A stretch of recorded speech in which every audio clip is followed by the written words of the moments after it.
Hello दोस्तों, स्वागत है आपका जीवन एडुकेशन में। मेरा नाम है गणेश और आज हम लोग रेशियो प्रोपोर्शन का 5.1 का 4 करेंगे। हम लोग ने 1 2 3 को कंप्लीट कर लिया है, तो आज 5.1 का 4 जो है हम लोग स्टार्ट करेंगे। तो कॉपी पेन लेकर आप लोग बैठ जाइए, ठीक है। बुक भी खोल लीजिएगा, ठीक है। तो जैसे चलिए स्टार्ट करते हैं पहले क्वेश्चन से। तो इससे पहला क्वेश्चन लिखा हुआ है कि a is to b equal to 6:7 and b is to c equal to 8:7। तो बताइए कि a is to c का मान क्या होगा, है ना। a is to c का जो होगा वो मान क्या होगा, वैल्यू क्या होगा, ठीक है। तो देखिए, मैंने आप लोगों को बताया है कि जब भी रेशियो में कोई नंबर दिया रहता है a is to b करके, तो उसको हम लोग फ्रैक्शन में a बटा b और इक्वल टू c बटा 6/7 इस तरह से लिखते हैं, ठीक है। जब भी कोई भी इस तरह से रेशियो में दिया रहेगा उसको हम फ्रैक्शन में कन्वर्ट कर लेंगे, ठीक है। b is to c equal to 8:7 को क्या कर सकते हैं, b बटा c इक्वल टू 8/7, ठीक है। इस तरह से हम लोग लिखते हैं। अब देखिए, हम लोग को बोला है कि a और c निकालने के लिए, मतलब देखिए इस रेशियो का पहला वाला और लास्ट वाला a और c निकालने के लिए बोला। तो क्या करेंगे, सिंपली हम लोग मल्टीप्लाइंग द बोथ रेशियो, मतलब दोनों अनुपातों को गुना करने पर हम लोग पाते हैं। देखिए, तो क्या किया हम लोग, दोनों अनुपातों को देखिए गुना कर दिया, a बटा b गुना b बटा c इक्वल टू 6/7 इंटू 8/7 को हम लोग इस तरह से गुना कर दिया, ठीक है। अब देखिए यहाँ पे देखिए b से b कट गया, है ना। b से b कट गया। यदि इस पार्ट में भी यदि कुछ कटता है तो ज़रूर काटेंगे, अदरवाइज नहीं कट रहा है तो हम लोग सिंपली मल्टीप्लाई करके आंसर कर देंगे, ठीक है। अब देखिए बचा क्या, तो देखिए a बटा c बचा यहाँ पे, है ना। a बटा c बचा यहाँ पे। देखिए जब इन दोनों को मल्टीप्लाई करेंगे तो 6 8 48 और 7 7 49, है ना। तो 48/49 यानी कि a is to c equal to 48:49 हमारा आंसर होगा, ठीक है। आप लोगों ने जो 6 7 क्लास में जो है आप लोग रेशियो प्रोपोर्शन पढ़े होंगे, तो उससे बेसिक लेवल का क्वेश्चन है ये, ठीक है ना। इससे ज़्यादा हार्ड नहीं है इस चैप्टर के अंदर, ठीक है। तो चलिए नेक्स्ट क्वेश्चन की ओर आगे बढ़ते हैं। और नेक्स्ट क्वेश्चन में दिया हुआ है। अब देखिए नेक्स्ट क्वेश्चन में जो है 3 रेशियोज दिए हुए हैं आपको, है ना। a is to b, b is to c और c is to d, और बोला है a is to d निकालने के लिए, ठीक है। तो a is to b equal to 2:3 है, b is to c equal to 4:5 है और c is to d equal to 6:7 है। तो a और d जो होगा, अब देखिए यहाँ पे देखिए पहला वाला और लास्ट वाला बोला निकालने के लिए। जब भी पहला वाला लास्ट वाला निकालने के लिए बोलेगा तो सिंपली हम लोग मल्टीप्लाई कर देंगे और मल्टीप्लाई करके हम लोग आंसर निकाल देंगे कट कुट के, ठीक है। तो देखिए हम लोग a is to b equal to 2:3 को क्या लिख सकते हैं, a बटा b equal to 2/3, b is to c equal to 4:5 को कह सकते हैं b by c equal to 4/5, c is to d को क्या सकते हैं, c is to d equal to 6:7 को हम लोग c by D equal to 6/7 हम लोग लिख सकते हैं। जब हम लोग आपस में मल्टीप्लाई करेंगे, मल्टीप्लाइंग द ऑल 3 रेशियोज, तो ठीक है, तीनों अनुपातों को गुना करने पर तो क्या होगा, देखिए a बटा b गुना b बटा c गुना c बटा d इक्वल टू 2/3 गुना 4/5 गुना 6/7। अब देखिए यहाँ पे यदि जो कटेगा ऊपर नीचे, है ना, जो ऊपर नीचे कटेगा उसको हम लोग जरूर काटेंगे, अदरवाइज ऐसे उसको मल्टीप्लाई करके वो ये कर देंगे। लेकिन यहाँ पे देखिए लेफ्ट साइड में, यहाँ पे देखिए b से b कट रहा है, c से c कट रहा है, ठीक है ना। तो बचा क्या हमारे पास, a बचा और d बचा। तो हम लोग देखिए a बटा d को लिख दिया, a ऊपर में है और d नीचे में है, ठीक है। अब देखिए यहाँ पे 3 से जो है 3 1 टाइम्स में कटा और 6 को 2 टाइम में काट दिया 3, ठीक है। अब देखिए बचा क्या, ऊपर में 2 बचा, 4 बचा, 2 बचा, तो 2 चौके 8 और 8 दूना 16 और नीचे क्या बचा 5/7। तो 16/35 जो होगा ये हमारा उत्तर हो जाएगा, यानी कि a is to d equal to 16:35 हमारा आंसर हो जाएगा, ठीक है। ओके, चलिए क्वेश्चन नंबर 3 में बोला गया है कि a is to b equal to 3:4 and b is to c equal to 2:3। अब लेकिन यहाँ पे देखिए, पहले हम लोग जो दोनों क्वेश्चन था उसमें पहला वाला और लास्ट वाला पूछ रहा था, तो हम लोग मल्टीप्लाई करके सभी रेशियो को और कट करके जो है फाइनल आंसर हम लोग फर्स्ट और लास्ट आता था। लेकिन यहाँ पे देखिए तीनों रेशियो को पूछा गया, मैंने ए बी और सी तीनों वेरिएबल का जो है मान पूछा गया आपको, ठीक है ना। अब हमको मेरे पास जो है 2 रेशियोज दिया हुआ है, ठीक है, दो रेशियोज दिया हुआ है, वो क्या है, A:B equal to 3:4 and B:C equal to 2:3। ये दो रेशियोज जो है हम लोग को दिया हुआ है। तो देखिए सबसे पहले जब भी तीन रेशियो मतलब तीन वेरिएबल का वैल्यू निकालने के लिए बोलेगा, दो रेशियो दे देगा, तो उसमें से किसी एक वेरिएबल जो होगा जिसमें जो दोनों ही रेशियो में आ रहा होगा, जो दोनों ही रेशियो में आ रहा होगा, उस एक वेरिएबल को हम लोग इक्वल करेंगे। ठीक है, तब जाके वो निकल पाएगा, नहीं तो नहीं निकल पाएगा। ऐसे देखिए यहाँ पे देखिए इस वाले रेशियो में भी देखिए बी है और इस वाले रेशियो में बी है। ठीक है, दोनों का देखिए वैल्यू अलग अलग है, यहाँ पे 3 है और यहाँ पे 2 है। तो सबसे पहले इन 3 और 2 को जो है हम लोग आपस में इसको इक्वल करेंगे। ठीक है, इक्वल करने के बाद जो हमारा बचेगा, जो हमारा जो आएगा, वो तीनों का हम लोग रेशियो निकाल देंगे। ठीक है, जैसे देखिए A:B इक्वल टू 3:4 को हम लोग इस तरह से लिख सकते हैं, A/B इक्वल टू 3/4। और देखिए B:C इक्वल टू 2:3 कह सकते हैं, B/C इक्वल टू 2/3। ठीक है, अभी मैंने बताया सॉरी, यहाँ पे b का मान 3 है ना, सॉरी गलती हो गया। ठीक है, b का मान जो है 3, b का मान जो है 4 है और यहाँ b का मान जो है 2 है। ठीक है, अब देखिए अब यहाँ पे कुछ ऐसा करेंगे हम लोग, मतलब कि देखिए इस 4 और इस 4 और 2 को बराबर करने के लिए ऐसा क्या गुना करे कि दोनों जो दोनों b है, दोनों रेशियो के अंदर वो बराबर हो जाए। तो देखिए मैंने क्या किया कि इस रेशियो के अंदर 1 से गुना कर दिया और इस रेशियो के अंदर 2 से गुना कर दिया। ठीक है, तो देखिए मतलब देखिए अब यदि हम लोग b को इक्वल कर रहे हैं, तो यदि b को जितना भी नंबर से गुना करेंगे तो उसके ऊपर वाला और या उसके नीचे वाला, उससे भी हम लोग उतने ही नंबर से गुना करेंगे। ठीक है, जैसे कि देखिए, जैसे कि यहाँ पे मैंने 4 को 1 से गुना किया, तो यहाँ पे हम लोग सेम उसी नंबर से 3 को भी 1 से गुना किए। ठीक है, ऐसा इसलिए किए कि देखिए हम लोग मैथमेटिक्स के अंदर कुछ भी हम लोग गुना प्लस माइनस कर सकते हैं, बशर्ते ये कि उस क्वेश्चन का नेचर चेंज नहीं होना चाहिए। ठीक है, अब देखिए 1/1 यदि हम लोग उसको गुना करेंगे तो घूर फिर के मतलब यदि ऊपर से हम लोग कोई और ज़्यादा नंबर रहता तो कट के वही आता। ठीक है ना, इसीलिए हम लोग सेम नंबर से ऊपर और नीचे गुना करते हैं। ठीक है ना, सेम नंबर से। तो देखिए हम लोग ने 4 को 1 से गुना किया और यहाँ पे देखिए 2 को 2 से गुना किया, तो देखिए यहाँ भी 4 आ गया और यहाँ भी 4 आ गया। मतलब क्या, देखिए मेरा b इक्वल हो गया ना, b इक्वल हो गया।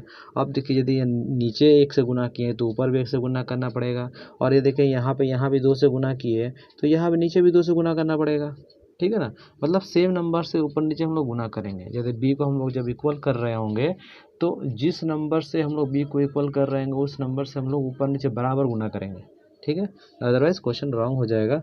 ठीक है, अब देखिए जब इनको जब सॉल्व करेंगे हम लोग तो 3/4 आएगा, जब इसको सॉल्व करेंगे तो 4/6 आएगा। तो अब यहाँ पे आप लोग को दिख रहा होगा कि देखिए 4 और ये 4 b तो इक्वल हो गया है ना।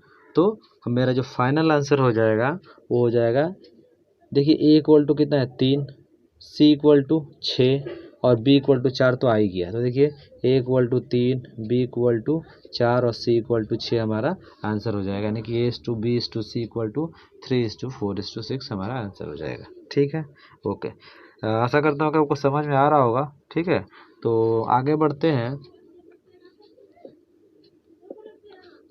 हैं क्वेश्चन नंबर 3। क्वेश्चन नंबर 3 कर लेना, क्वेश्चन नंबर 4। ओके,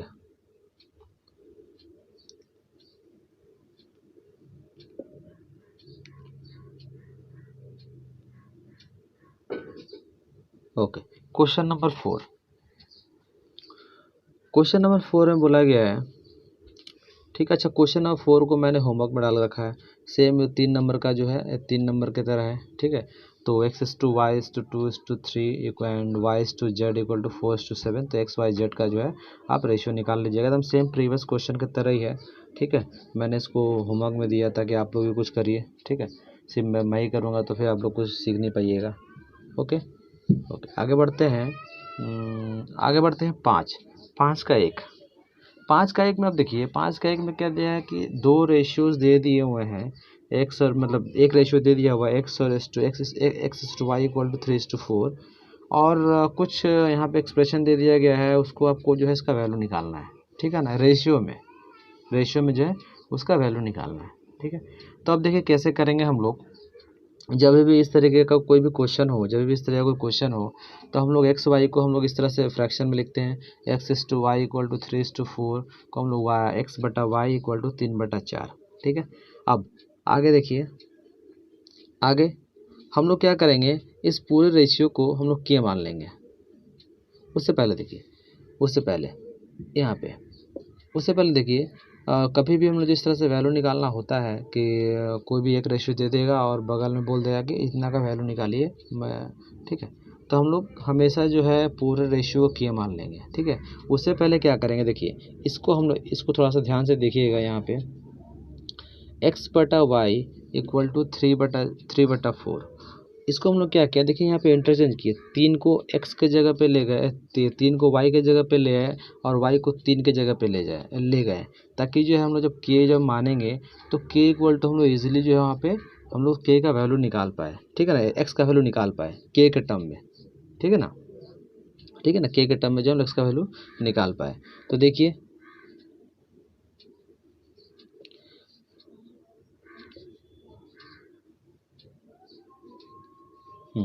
देखिए मैंने क्या किया कि x/3, यहाँ पे देखिए x/3 इक्वल टू y/4। देखिए हमने 3 को y के जगह पे और y को 3 के जगह पे हम लोगों ने यहाँ पे लिख दिया, ओके। और इक्वल टू k लिखना बहुत ज़रूरी है, क्योंकि हम लोग x को जो है k के टर्म में कुछ मान रहे हैं, ताकि हम लोग जो है वैल्यू निकाल पाए। हम लोग डायरेक्टली रेशियो का जो वैल्यू 3:4 नहीं, 3:4 जो है वहाँ पे डायरेक्टली नहीं रख सकते, क्योंकि देखिए रेशियो जो होता है किसी नंबर किसी नंबर का एक छोटा सा सबसे न्यूनतम रूप होता है, स्मॉलेस्ट जो होता है ना स्ट्रक्चर होता है। मान लीजिए कि 50:100 दिया हुआ है ना, मैंने कोई 50 दिया हुआ है, कोई 100 दिया हुआ है। तो देखिए 50 और 100 को यदि हम लोग अनुपात में निकालेंगे तो क्या आएगा, 1:2 आएगा। तो मान लीजिए कि यहाँ पे 3:4 जो है वो उसका कोई बड़ा नंबर रहा होगा, ठीक है ना। इसीलिए हम लोग k को मानते हैं कि वो k के जगह पे कोई एक नंबर रहा होगा, वो कट के 3:4 इस तरह से आया होगा, ठीक है। इसलिए हम लोग k को मानते हैं, ठीक है, ओके। तो देखिए यहाँ पे हमने इसको इंटरचेंज कर दिया, y और 3 को एक दूसरे के जगह से इंटरचेंज कर दिया, तो क्या होगा, x/3 equal to y/4 equal to k। अब बगल में लिखेंगे से कि हम लोगों ने माना है इस चीज़ को, ठीक है।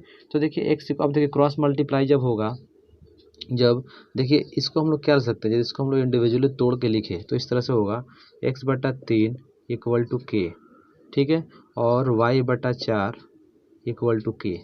और जिसको जब क्रॉस मल्टीप्लाई करेंगे, देखिए ये 3 जो होगा इससे गुना हो जाएगा और 4 जो होगा इस k से गुना हो जाएगा, 3 k से गुना हो जाएगा, 4 k से गुना हो जाएगा। तो क्या आ जाएगा, x इक्वल टू 3k और y equal to 4k, okay, ये आ गया।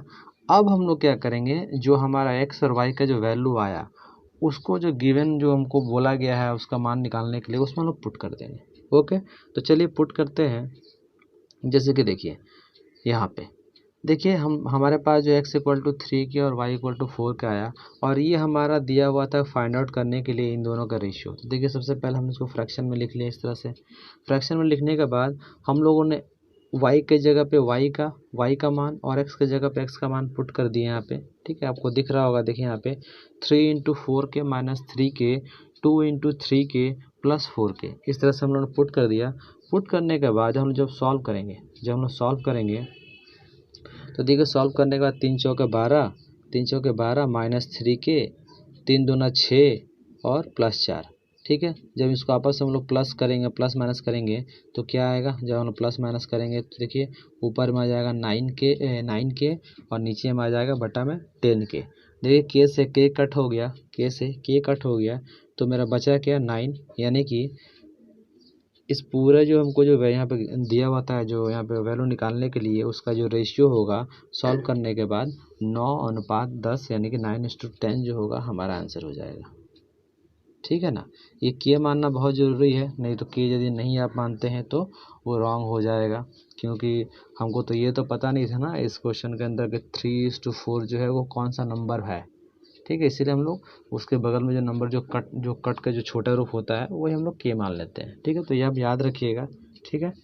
चलिए बढ़ते हैं नेक्स्ट क्वेश्चन की ओर, ठीक है, नेक्स्ट क्वेश्चन की ओर। अच्छा, मैंने 5.2 को भी होमवर्क में रखा है, एकदम सेम क्वेश्चन है, ठीक है ना, सेम क्वेश्चन है ये। जिस तरह से जो है हम लोग ने 5.1 को किया है उस तरह से हम लोग ने 5.2 को भी करना। लेकिन देखिए 5.2 में क्या है, यहाँ पे LHS और RHS वाला कॉन्सेप्ट आ जाएगा, ठीक है। तो देखिए पहला जो चीज़ है ना, यहाँ पे इसको हम लोग क्या करेंगे, A/B इक्वल टू 8/7 करने के बाद फिर इसको हम लोग B को और जो है 8 को जो है इंटरचेंज कर देंगे, है ना। B और 8 को हम लोग उसका प्लेस को इंटरचेंज कर देंगे। इंटरचेंज करने के बाद K इक्वल टू C मान लेंगे। फिर हम लोग A का वैल्यू और B का वैल्यू निकाल लेंगे, ठीक है ना। A का वैल्यू और B का वैल्यू निकाल लेंगे। उसके बाद नाउ करके LHS लिखेंगे, ठीक है, LHS, ठीक है ना। LHS लिखने के बाद ये पहला वाला एक्सप्रेशन लिखेंगे, ये वाला, है ना, पहला वाला जो दिया हुआ है LHS। उसको सॉल्व करने के बाद जो हमारा वैल्यू आएगा, मान लीजिए कि उसको सॉल्व करने के बाद 7:5 आया, 7/5 आया। तो देखिए RHS में भी तो वही दिया हुआ है ना, RHS में भी तो वही दिया हुआ है, इधर में RHS में तो वही दिया हुआ है 7:5। तो ये हमारा क्या हो जाएगा, LHS equal to RHS prove हो जाएगा, ठीक है ना। ये LHS RHS वाला क्वेश्चन है, तो आप लोग उसको कर लीजिएगा, ठीक है। ओके, बढ़ते हैं नेक्स्ट क्वेश्चन की ओर।